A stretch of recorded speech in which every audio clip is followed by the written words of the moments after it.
All right, guys, today we're going to discuss 5 things that you should never do in your automatic transmission if you want it to last. Let's break it down.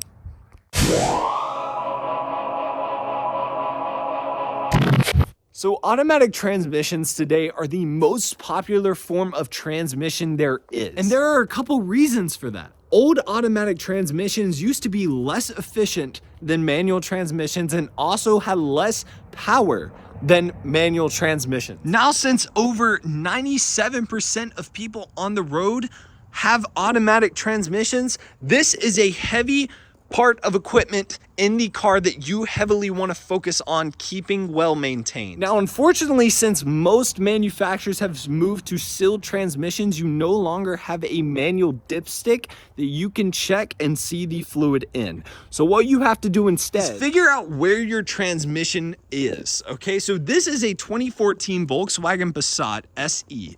It is a front-wheel drive transmission, and in order to check the fluid on this, you have to take this tire off, take the whole brake system off, and then you will have access to the transmission fill hole. And there you can check if the fluid is ample enough for the transmission. So mainly what you want to have in the transmission is when you take that fill little bolt off, it should be dripping out. That is a signal that the automatic transmission is full. And if you listen to these 5 tips, you can get this kind of mileage on your automatic transmission. See, this 2014 Volkswagen Passat has over 176,000 miles on this transmission. This plainly either shows 1, that most of this mileage was highway mileage, or 2, that the person who had this car previous to us took very good care of this. So with that being said, that brings us to the first tip in the automatic transmission. So the first tip in the automatic transmission to make it last forever is, first off, when you are in park and you go into reverse, make sure that you always check your surroundings in the back, but now we're focusing on the transmission side of things. So when you are in reverse and you're pulling out and you just stop, make sure you fully stop before you switch into drive. Now, a lot of people don't understand why this is the case. So if you do that, whenever you're moving in reverse and then quickly switch it to drive, your drivetrain has to eventually get a shock to switch to go in the opposite direction. The drive shaft below does not also appreciate that when you move straight from reverse to drive, because then it has to switch its motion and it's a shock to the drivetrain. This can cause immediate wear and also some heavy, expensive repairs. The second tip is make sure your automatic transmission is full of fluid. You do not want any leaks in your transmission. You do not want any low fluid, because then that can cause grinding noises, whining noises, and a bunch of other noises that can confuse the heck out of a mechanic in order to diagnose the issue. And like I said, with this 2014 Volkswagen Passat, you have to take the tire off and a bunch of other things off in order to get to the transmission to check the fluid. So please make sure when you get your transmission serviced, make sure you ask that mechanic to fully check if that fluid is full for you. The main reason why most manufacturers switched to a sealed transmission, which was kind of a greed kind of thing, because most people will not be able to fill and drain the transmission fluid as if it was just a normal person doing the job like they used to.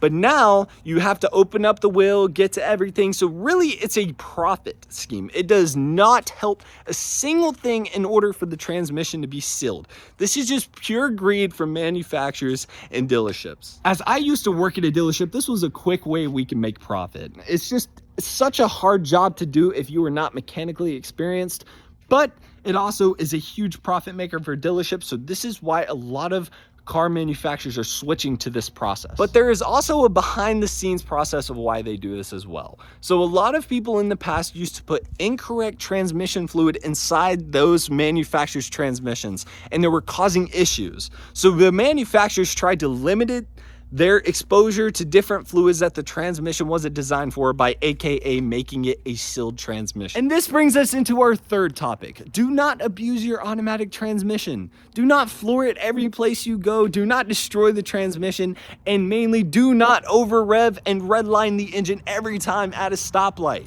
because your transmission has to take hold of all that pressure that your engine is sending out. Your engine is sitting 7,000 RPM, which the torque converter then has to convert that into energy to transmit it to your wheels. It is a lot of strain on the automatic transmission in order to do that, so please refrain from doing that if you can. Me, myself, a speed demon, I can even eclipse to this. I tend to floor it in my car quite a few times, so just do this with precaution. Don't do it all the time, have some fun, but overall, let's make sure your transmission lasts forever. The fourth thing you should avoid doing in your automatic transmission is going in deep puddles of water. Now, let me explain to you why you should avoid this. So inside of the automatic transmission, there is a vent.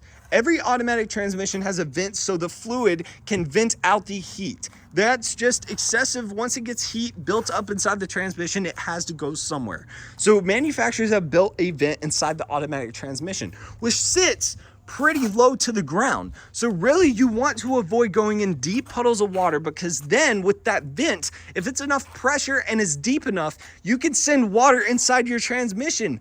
And as you know, water is not a good oil and does not lubricate your engine, and it also contaminates the automatic transmission fluid that is already currently inside your transmission. And the fifth and final thing should always be, do not do burnouts.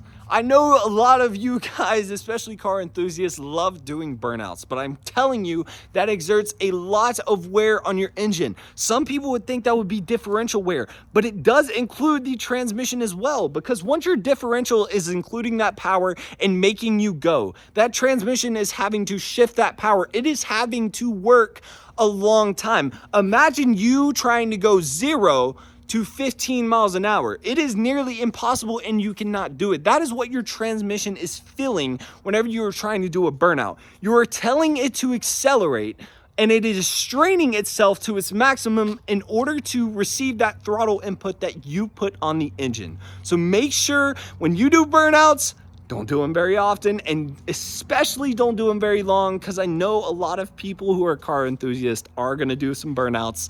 So just keep it in mind, don't do it long, and don't do it very frequently. So that shuts the case on what you should do in order to maintain your automatic transmission. And in order to get the mileage that this car has, make sure you take those precautionary measures in order to protect your automatic transmission. Considering most automatic transmission replacements cost around 5 to 8 grand to do, I assure you it will save your money, it'll save your wallet if you just take care and listen to the tips I gave you in this video. Thank you guys very much. If you liked the video, please hit the like button. And if you like the content that we do on this channel, please hit subscribe. Thank you very much, and I hope you have a great day.